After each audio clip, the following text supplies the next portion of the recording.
Nama saya Frans Rodrigo, saya berasal dari kelompok PBL Rekrutmen Sumitomo. Di sini saya akan menemukan atau menunjukkan cara kerja dari website kami, website Rekrutmen Sumitomo, atau dengan nama lain Sistem Informasi Rekrutmen Sumitomo. Di sini saya pertama menunjukkan halaman depan kami atau frontpage, berisi frontpage tentang PT Sumitomo, singkat bisnis kami dan singkat tentang PT Sumitomo. Kemudian ada menu daftar bisnis kami dan tentang perusahaan yang berisi penjelasan singkat tentang Sumitomo, seperti tentang asal-usul Sumitomo dan sejarah Sumitomo. Ada juga menu karir yang berisi daftar lowongan yang dibuka. Para pelamar yang ingin mendaftar bisa melihat lowongan di sini dari mulai pendaftaran, nama lowongan, posisi yang dilowongan, bisa tombol detail untuk melihat detail lowongan, dan juga ada tombol daftar di sini untuk memulai proses registrasi. Di sini pendaftar dapat melakukan registrasi setelah mengisi data-data lengkap di sini. Kemudian ada sistem login. Di sini ditunjukkan untuk 3 user, yaitu admin, interviewer, dan pelamar. Pertama saya akan menunjukkan menu admin. Login dengan akun admin. Terbuka dashboard admin yang pertama terisi data seputar pelamaran, kemudian ada data lowongan. Di sini user bisa melihat daftar lowongan yang dibuka dan yang ada. Ada 5 tombol di sini: tombol hapus, tombol edit, tombol aktifkan, dan tombol buka dan tutup lowongan, tombol interview, dan tombol menu daftar. Dua tombol ini berfungsi untuk menutup lowongan dan membuka lowongan. Ini tombol untuk mengedit lowongan, dan ini tombol untuk menghapus lowongan yang bisa menghapus data lowongan serta data yang sekitarnya seperti data interview dan data pendaftar yang melamar di lowongan ini. Pertama saya menunjukkan data interview. Di sini ada data interview, ada data pembuatan interview untuk lowongan yang diberikan.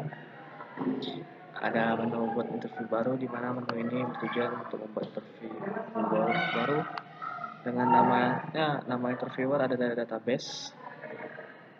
Jumlah peserta interview disesuaikan dengan jumlah pendaftar yang ada. Tanggal interview, dan lowongan yang akan interview. Itu saja lowongannya lowongan 1.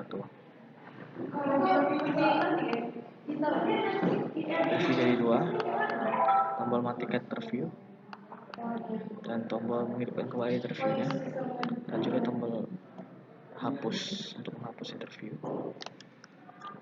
Kemudian tombol pelamar. Tombol pelamar di sini adalah untuk melihat daftar pelamar yang melamar di lowongan ini. Data yang masih kosong ini artinya adalah data yang masih berupa raw, atau data pelamarnya masih hanya belum mendaftar, belum melakukan proses pengisian data lengkap. Kemudian ada menu buat lowongan baru. Lowongan baru adalah menu yang digunakan untuk membuat lowongan yang dibuka, lowongan baru yang akan dibuka.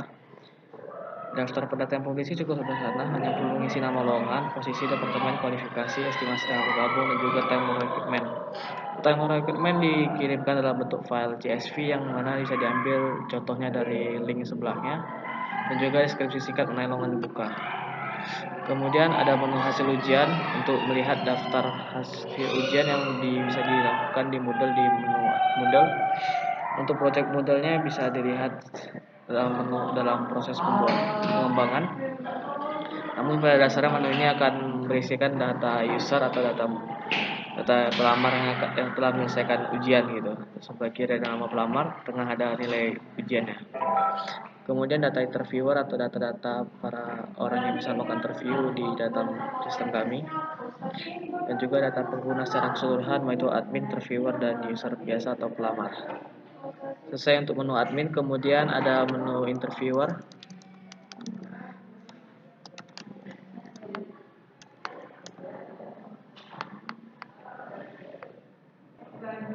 Kemudian ada testing dari menu interviewer, masukkan user interviewer dan passwordnya. Menu ini cukup sederhana, yaitu dimana interviewer hanya bisa melihat jadwal interview yang akan dia lakukan, daftar peserta interview yang akan jalan interview nanti, dan juga riwayat interview sebelumnya yang hanya bisa dilihat sebagai keperluan formalitas. Kemudian ada menu pelamar, di mana pelamar dapat membuka menu pelamar setelah melakukan pendaftaran di menu sebelumnya. Di sini pelamar dapat mengisi data lengkap pribadi mereka untuk proses registrasi. Dan juga ada menu upload berkas untuk mengisi berkas-berkas mereka yang dibutuhkan seperti pas foto, scan jasa, scan KTP yang diperlukan untuk lamar atau lowongan yang dibuka. Kemudian ada hasil seleksi mereka. Ketika mereka sudah mengisi data lengkap dan berkas, mereka juga bisa melihat apakah mereka diterima atau tidak diterima. Untuk saat ini sistem ini bisanya cukup menampilkan data-data sederhana seperti ini. Oke, sekian dari saya. Sekian dari presentasi saya tentang demo project kami. Assalamualaikum warahmatullahi wabarakatuh.